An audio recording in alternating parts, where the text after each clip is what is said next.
Ryan Mitchell stood at his mother's grave with nothing but a worn suit and a broken heart, watching the only woman who ever believed in him get lowered into the ground.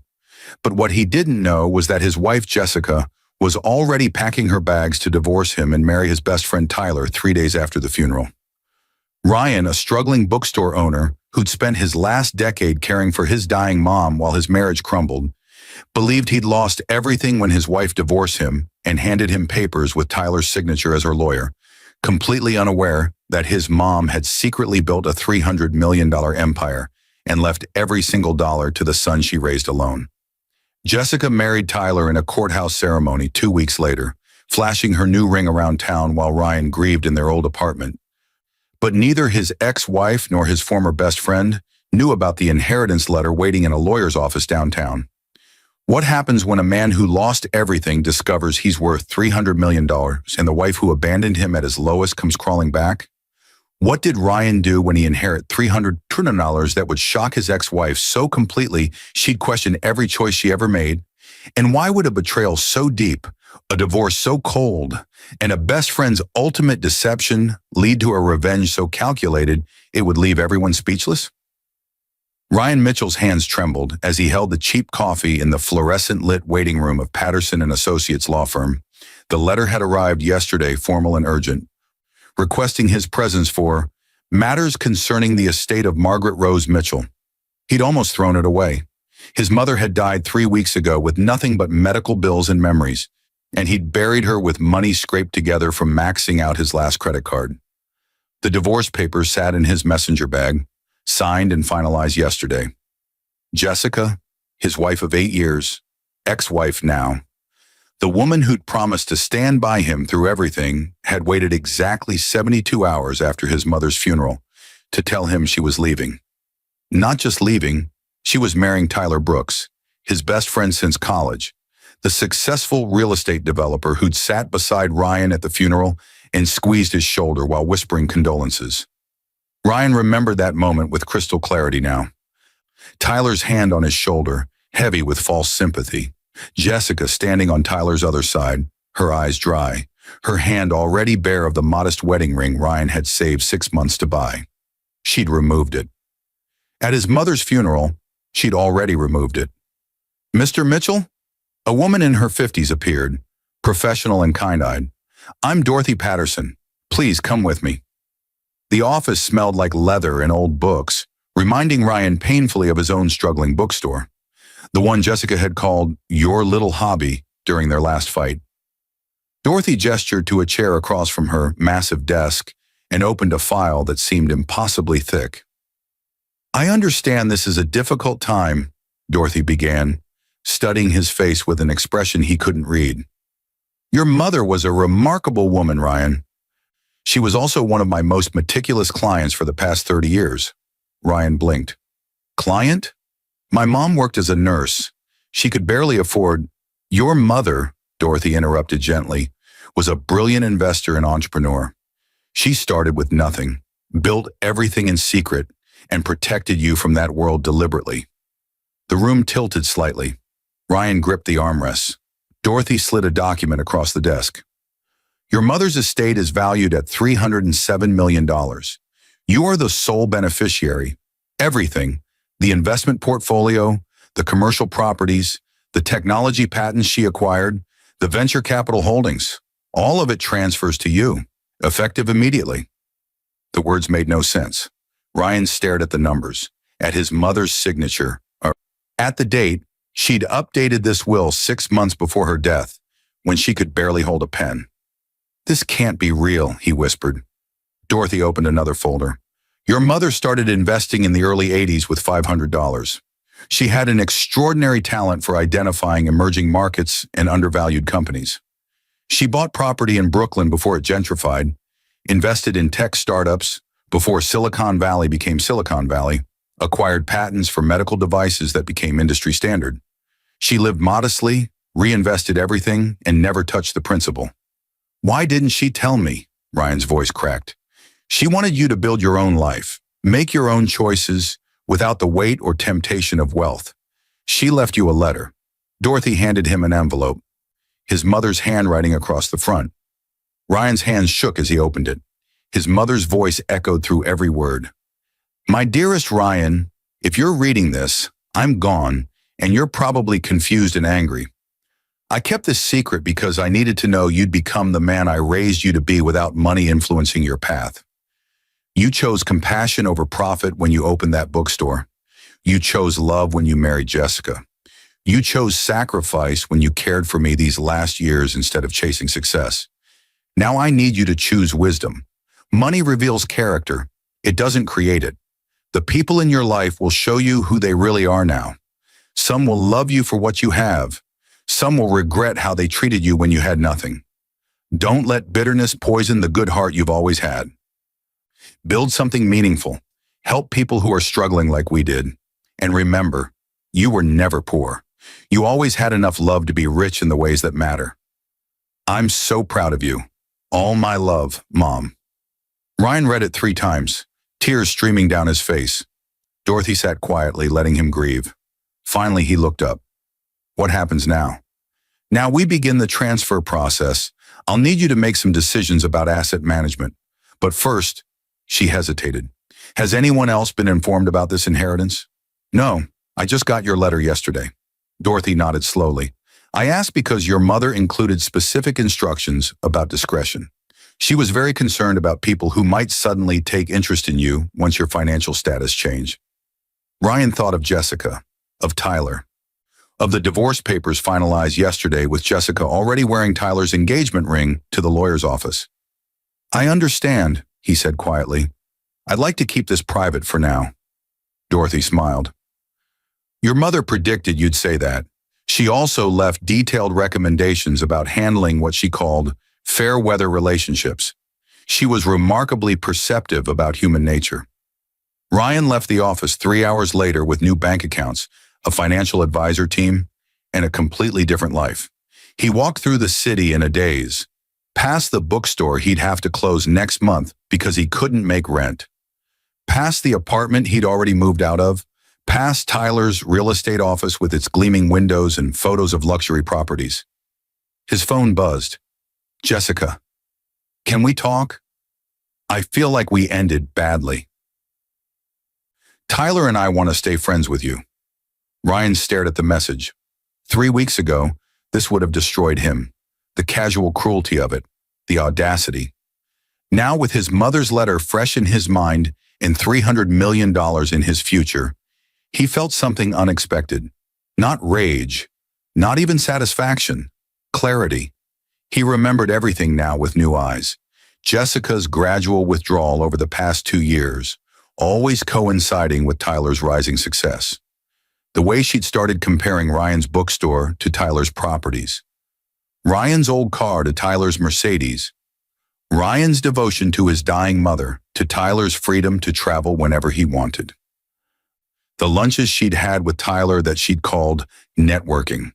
The way Tyler had offered to help with his mother's medical bills while subtly pointing out everything Ryan couldn't provide. They'd been planning this. While Ryan sat by his mother's hospital bed, reading her favorite books aloud and holding her hand through the pain, Jessica and Tyler had been building their future together. They'd waited just long enough after the funeral to seem respectful. His mother had known. Somehow she'd known. That's why her letter warned him about people showing their true character. Ryan walked to a small park and sat on a bench, watching the sunset. He could do anything now. Buy Tyler's entire real estate company and fire him. Finance a bookstore empire that would crush every chain in the city. Hire the most expensive lawyers and make Jessica regret every choice. But his mother's words echoed, "Don't let bitterness poison the good heart you've always had." He thought for a long time. Then he made a decision that would shock everyone who thought they knew him. Ryan wasn't going to tell anyone about the money. Not yet. He was going to watch and learn who people really were when they thought he had nothing. He was going to build something his mother would be proud of. And when the time was right, when Jessica and Tyler revealed exactly who they'd become, he'd show them what true character looked like. Not revenge. Something better. Justice. Ryan spent the next week living in a modest hotel room, pretending his life was falling apart while secretly meeting with Dorothy and her team. They set up trusts, investment strategies, and what Dorothy called strategic positioning. His mother had been wise about more than money. She'd left detailed notes about patience, timing, and the art of letting people show their true nature. The bookstore closing was real enough. Ryan couldn't make rent, and he decided not to use his inheritance to save it. Not yet. Instead, he worked his final days there, boxing up books and memories, while customers who'd known him for years offered condolences about his mother and awkward sympathy about his divorce. Mrs. Chen, who bought romance novels every Tuesday, hugged him. "That wife of yours never deserved you, honey. And Tyler Brooks, I never trusted that man. Too smooth, too many teeth in that smile." Ryan appreciated her loyalty more than she'd ever know. On Thursday, Jessica texted again. "Tyler and I are having a dinner party Saturday. We'd love for you to come. No awkwardness, I promise. We want you to see that we can all be adult about this." Ryan stared at the message with something close to wonder. The audacity was breathtaking. They wanted him at their dinner party, the celebration of their relationship built on his grief, so they could feel better about their betrayal, so they could tell their friends, "Look how mature we all are." Ryan's fine with it. He texted back, "Sure. What time?" Saturday arrived with autumn rain. Ryan dressed in his worn suit, the same one he'd worn to his mother's funeral, and took an Uber to Tyler's penthouse. The building was everything Tyler loved. Glass, chrome, expensive. The lobby dripped with wealth. Ryan remembered visiting here once, early in his friendship with Tyler, feeling out of place but impressed. Now he saw it differently.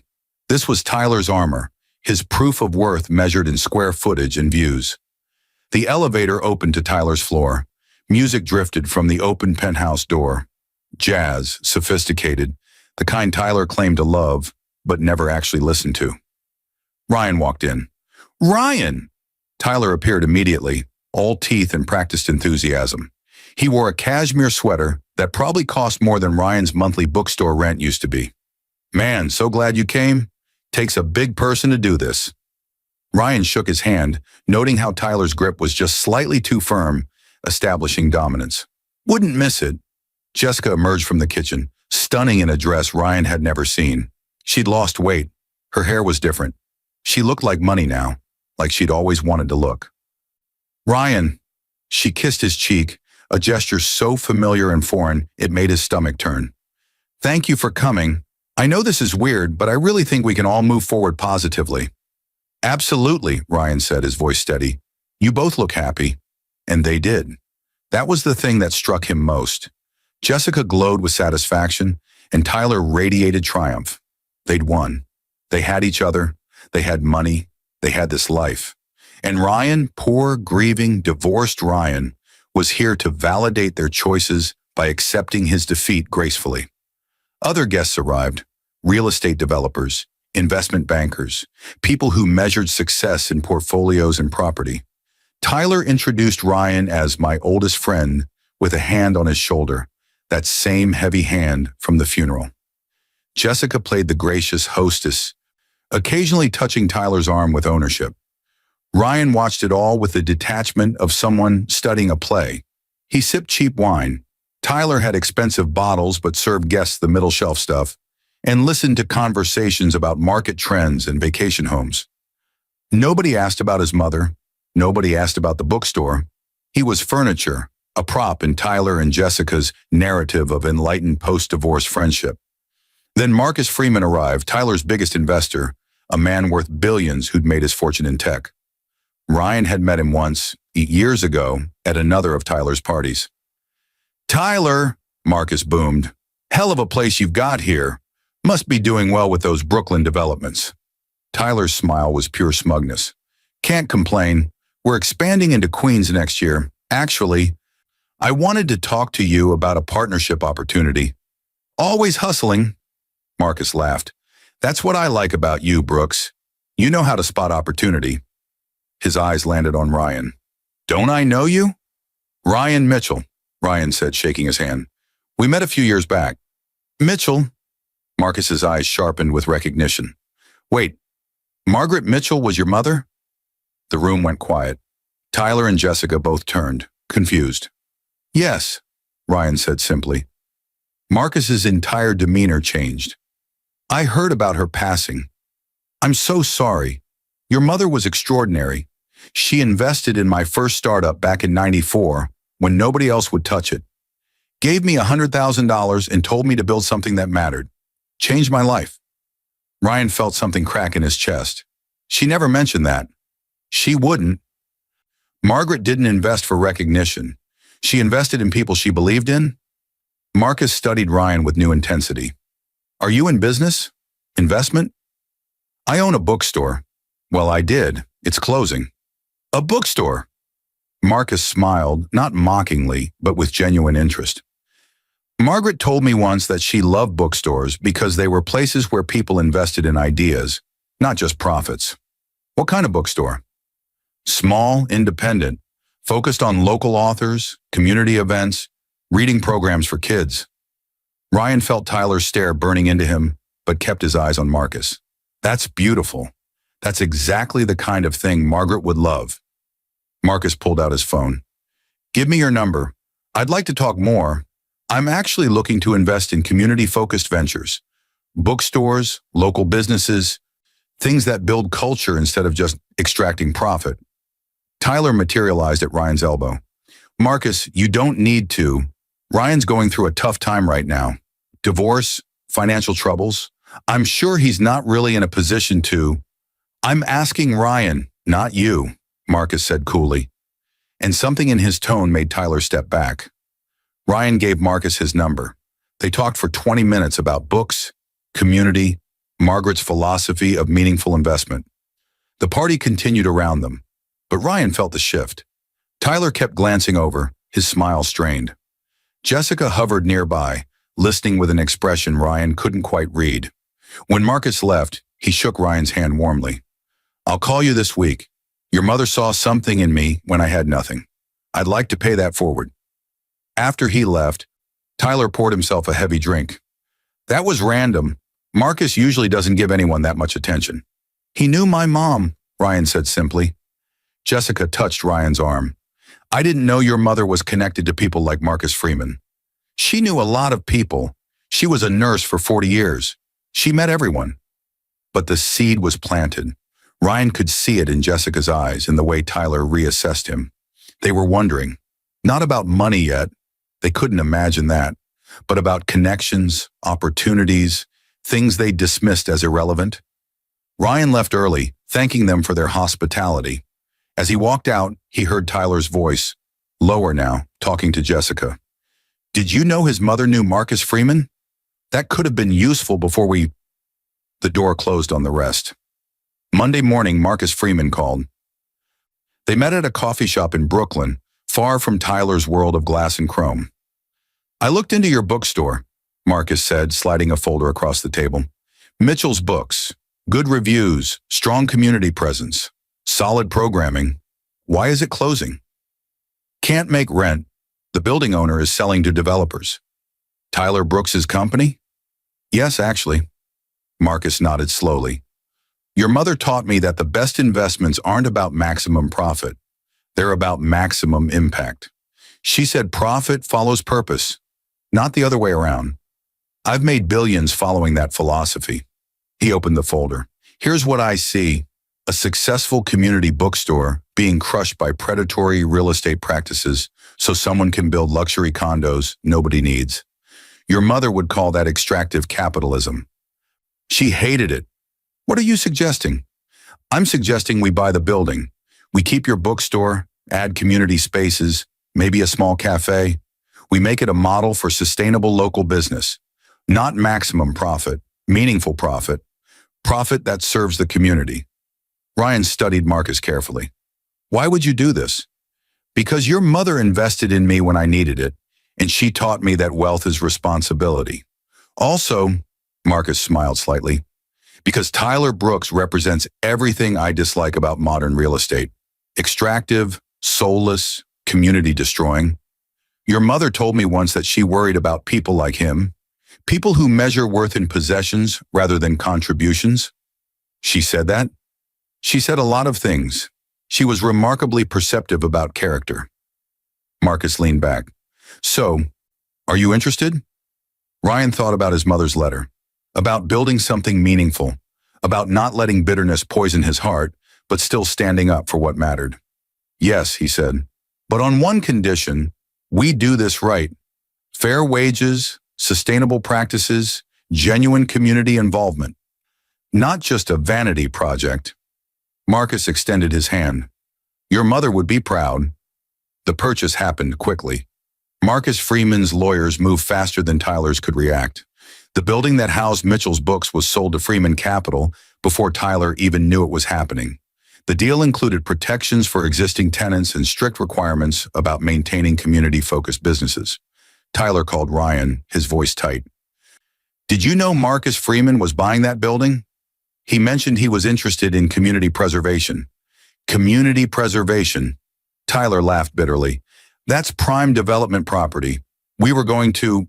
He stopped. Never mind. It's just surprising, that's all.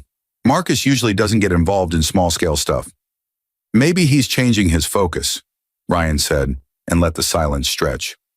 After Tyler hung up, Ryan allowed himself a small smile. Not revenge, just consequences.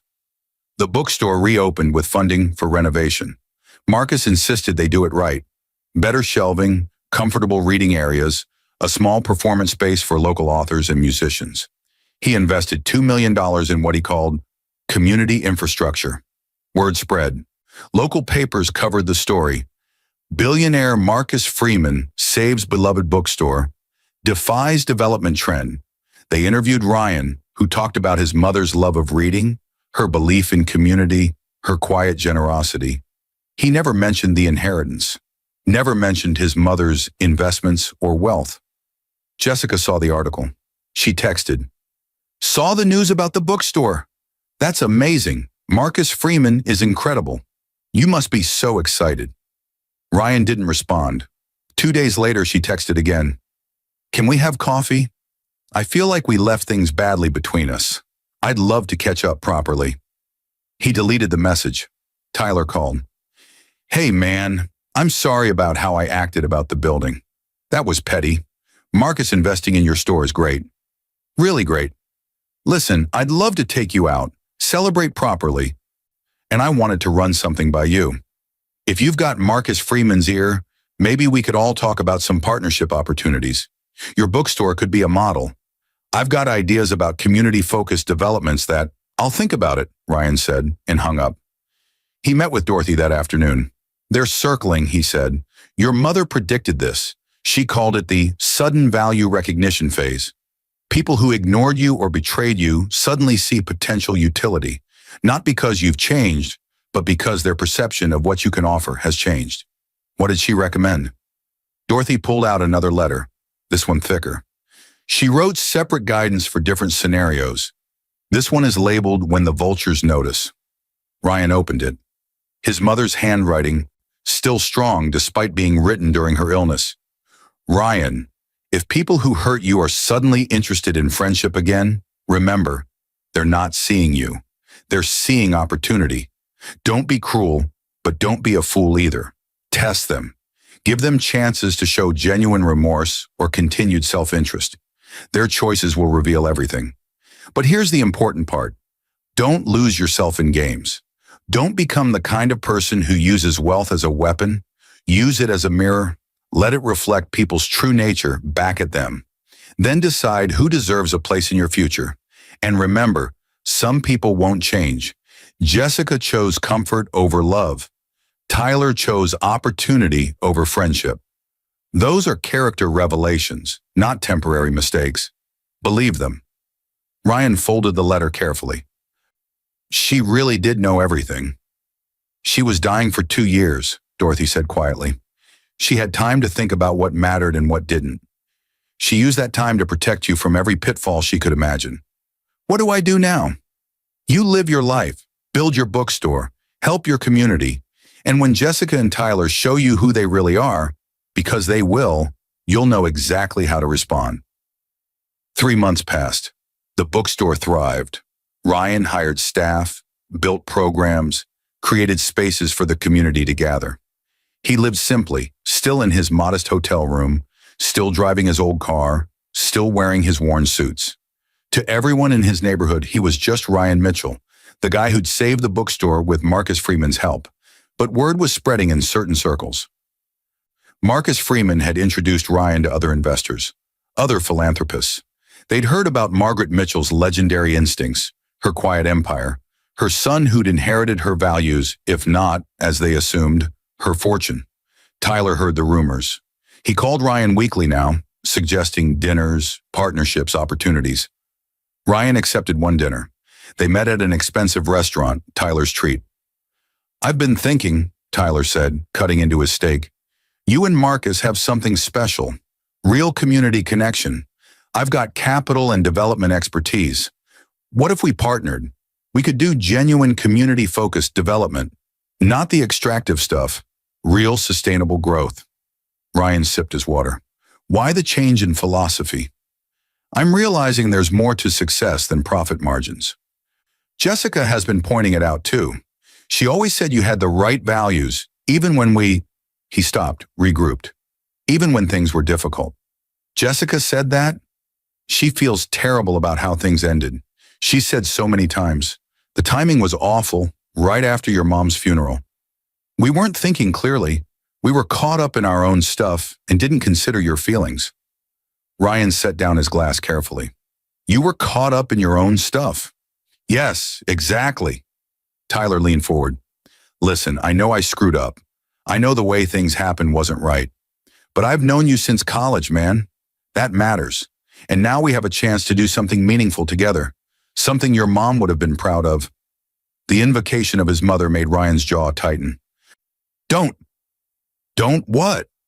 "Don't use my mother to manipulate me. You never knew her. You visited once in 2 years while she was dying. Once. For 20 minutes. You brought expensive flowers she was allergic to and talked about your properties the entire time." Tyler's face reddened. "That's not fair. I was busy. I didn't know she—" "You didn't care," Ryan said quietly. "You didn't care because she was dying and couldn't offer you anything. Just like you didn't care about me once Jessica decided I couldn't offer her the lifestyle she wanted. Now wait a minute. I'm not angry, Tyler. I'm just clear. You're here because you think I'm connected to Marcus Freeman's money. You think I'm a gateway to opportunities. You're not wrong about that. But what you don't understand is that I learned from my mother how to recognize people who love what you have versus people who love who you are." Tyler's expression hardened. "So what? You're just going to cut me out? Forget 15 years of friendship?" "I'm not forgetting anything. That's the problem. I remember all of it, including the parts you'd prefer I didn't." Ryan stood, placed money on the table for his meal. "The bookstore is doing well. Thanks for asking. I'm helping 3 other community businesses Marcus is investing in. Also, thanks for asking. And I'm starting a foundation in my mother's name to support small business owners facing predatory real estate practices.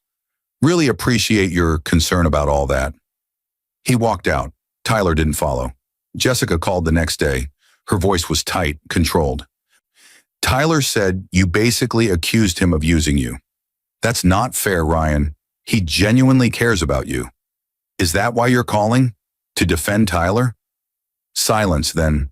I'm calling because I think we need to talk. Really talk. Can I come by the bookstore?" "Why?" "Because I owe you an apology. A real one. Not the surface stuff I said before, but I need to explain some things." Against his better judgment, Ryan agreed. She came that afternoon, dressed casually in a way that seemed calculated to remind him of better times. She walked through the renovated bookstore, touching spines, examining the reading spaces. "It's beautiful," she said finally. "You really did it. Marcus made it possible. I heard rumors about your mother, that she was more than just a nurse, that she knew people, had investments." There it was. Ryan kept his expression neutral. "My mother was a nurse who lived modestly and left me memories and values. That's all I need." Jessica turned to face him. "I made a mistake, Ryan, leaving you when I did, the way I did. It was cruel and I'm sorry." "You're sorry." "I am. I got caught up in Tyler's world, in the idea of security and success. I forgot what actually mattered. I forgot that you were always there, always steady, always kind. And now," she moved closer, Now I see what Tyler really is. He's obsessed with climbing social ladders, with making deals, with impressing people. He doesn't actually care about community or meaning. He cares about looking like he cares. And you think I'm different? I know you are. You always were. I was just too shallow to appreciate it. Her eyes were wide, sincere. I think we ended things too quickly. I think if we'd waited, if I hadn't been so impulsive, you think we should get back together. I think we should talk about it. I miss you, Ryan. I miss us, the real us, before everything got complicated. Ryan looked at her, really looked at her. She was beautiful, polished, everything she'd wanted to be, and she was empty. He could see it now, the hollowness beneath the shine. No, he said simply. No? You don't miss me, Jessica. You miss the idea of me. Or maybe you miss what you think I've become, but you don't actually know who I am. You never did. That's not true. You left me 3 days after I buried my mother, the only person who ever really loved me unconditionally. You didn't even wait a week. You were already wearing Tyler's ring at the funeral. Her face flushed. I explained that. We got caught up. You got caught up in seeing an opportunity and taking it. That's fine. That's your choice. But don't come here now and pretend it was a mistake just because Tyler isn't what you thought he'd be, or because you heard rumors that my mother had connections. This isn't about money, isn't it? When did you start missing me, Jessica? Before or after you saw Marcus Freeman's name attached to mine in the paper? She opened her mouth, closed it, opened it again. You're being unfair. I'm being honest. My mother taught me the difference. Jessica's expression shifted, hardness creeping in. Fine. You want honesty? You were drowning, Ryan. Your mother was dying. Your bookstore was failing. You had no prospects. I couldn't watch you sink anymore. Tyler offered stability, a future. I took it. That's survival. You're right, Ryan said quietly. That is survival. But it's not love. It's not partnership. It's not what I want in my life. And what do you want? To pretend you're noble while you use Marcus Freeman's money to play hero? You're doing the same thing Tyler does, just with better PR. Maybe, but at least I'm honest about what I'm building, and I'm building it for the right reasons. Jessica grabbed her purse. At the door, she turned. You're going to regret this. Tyler and I are moving forward. We're making things happen. You'll stay stuck in this little bookstore playing community hero while the real world moves on without you. That's fine, Ryan said. I'd rather be stuck here with purpose than moving forward without one. She left. Ryan stood among his books, feeling lighter than he had in years. Dorothy called 2 days later. I think it's time, she said. Time for what? Your mother's final instruction. She wanted you to wait 6 months after her death, after the initial grief, after the opportunists revealed themselves. She left something at the office for you. Ryan met her that afternoon. Dorothy handed him a video file on a tablet. She recorded this a week before she died. She wanted you to see it after you'd had time to experience life with and without the people in your world. He pressed play. His mother's face appeared, thin from illness but eyes still sharp. Hi, baby, she said, and Ryan's throat closed. If you're watching this, it means 6 months have passed. It means you've had time to grieve, to adjust, to see who stayed and who left. I hope I'm right about what I predicted. I usually am. She smiled. That familiar smile that meant she knew more than she was saying. You have $300 million now, Ryan. That's terrifying and wonderful and complicated. Money this size doesn't just affect your life. It tests everyone around you. I knew that. I planned for it. By now, Jessica has left you. I'm sorry, sweetheart. I knew she would. I saw it in her eyes years ago, the way she measured love in tangible securities. She didn't love you. She loved the idea of you loving her. There's a difference. Tyler revealed himself too, I imagine. He was always the kind of man who measured friendship and utility. I never trusted him. He smiled too much at things that weren't funny. But here's what I want you to understand. They didn't betray you because you weren't enough. They betrayed you because they never were. That's not your failure. That's theirs. Now comes the important part. You have a choice about what kind of wealthy person you become. You can be Tyler, extractive, greedy, using money as power. You can be bitter, using wealth as revenge. Or you can be what I tried to be, someone who understands that money is responsibility. I built my fortune in secret because I wanted you to build your character without it. You did. You chose kindness over profit. You chose care over convenience. You chose love even when it cost you everything. Now I'm asking you to choose purpose. Don't hide your wealth forever. Use it. Build things that matter. Help people the way I tried to help people. Create opportunities for those who deserve them. And, this is important, don't be ashamed of having money. Be intentional about using it well. There's an account Dorothy will show you after this video. It's separate from the main inheritance. I've been setting aside money for years specifically for people like you. People who were kind to me, or who struggled despite doing everything right, or who just needed a chance. I want you to be in charge of that fund now. $100 million dedicated to giving people the opportunities I never had. You'll know who deserves it. Trust your instincts. Trust the values I raised you with. And Ryan, don't let Jessica or Tyler make you cruel. Don't let their small hearts make yours small too. Let them go with grace. Focus on building the world you want to live in, not on punishing them for living in theirs. I love you. I'm proud of you. Now go build something beautiful.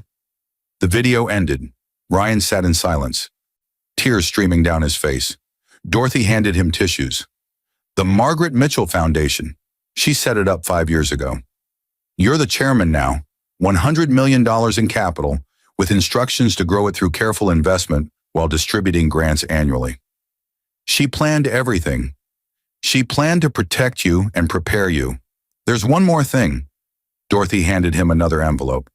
She wrote letters, dozens of them, to people she helped over the years, people she invested in, people whose lives she touched.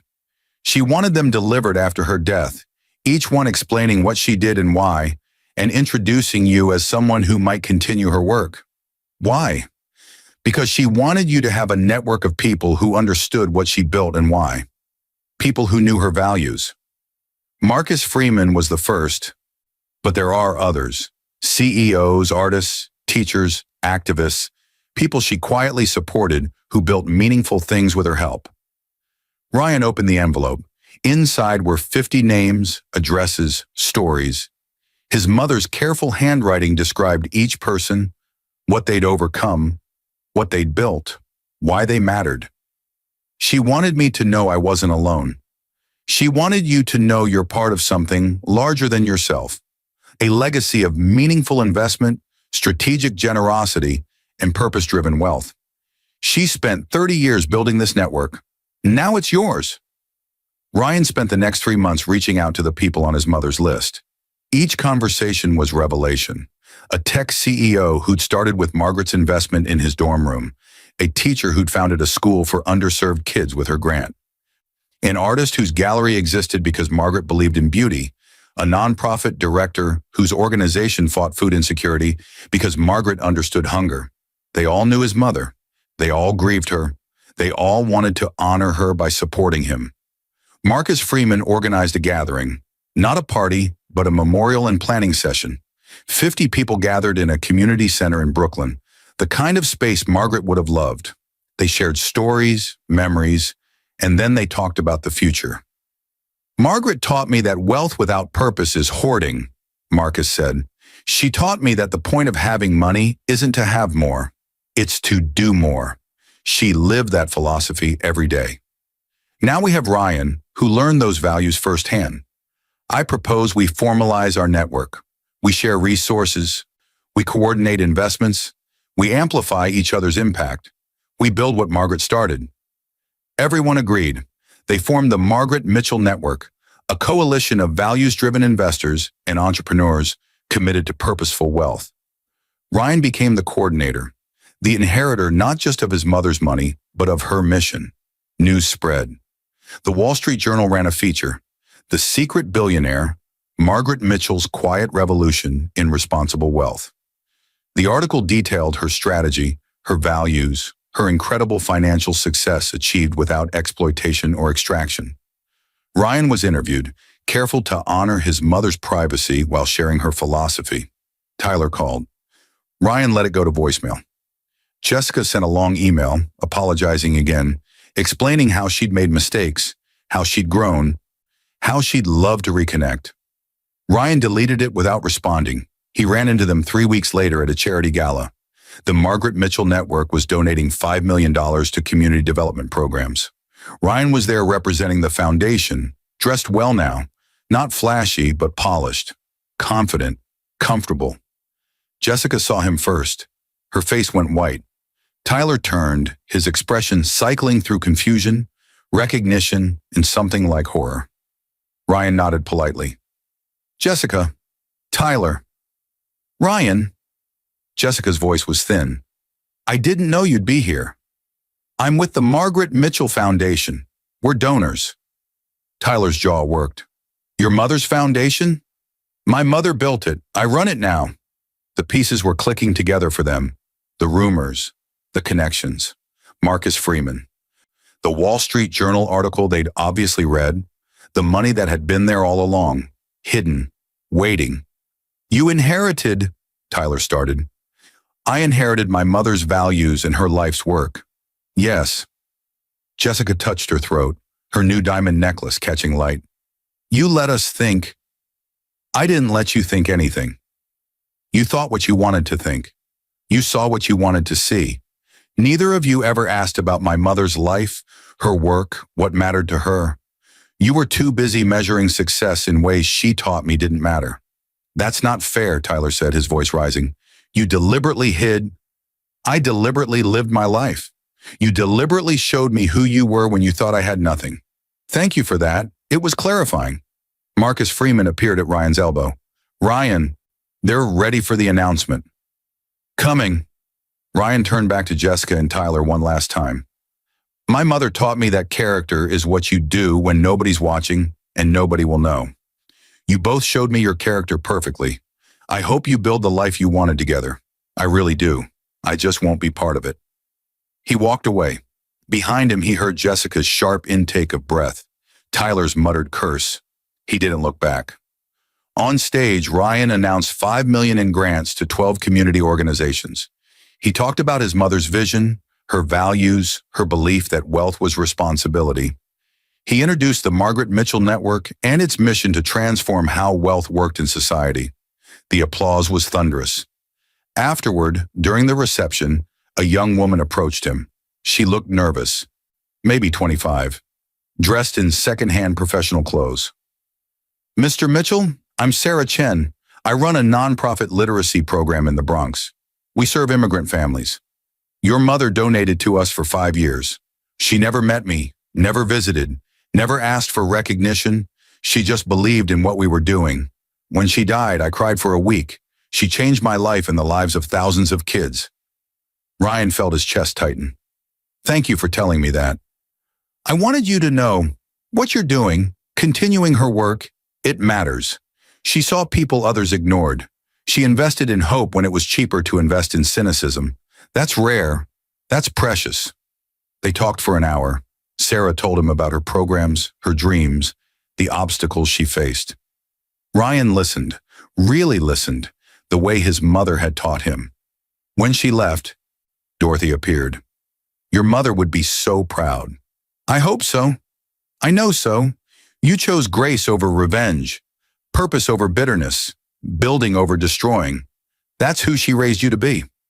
Ryan looked around the room, at the people talking about community, about impact, about meaning. His mother's people, his people now. He thought about Jessica and Tyler, probably still reeling in some corner, calculating what they'd lost. He thought about his mother's letter, her warning about bitterness poisoning good hearts. He felt no bitterness, just clarity, just purpose, just the solid foundation of knowing he'd become exactly who his mother raised him to be. Dorothy, he said, I want to expand the Foundation's scholarship program.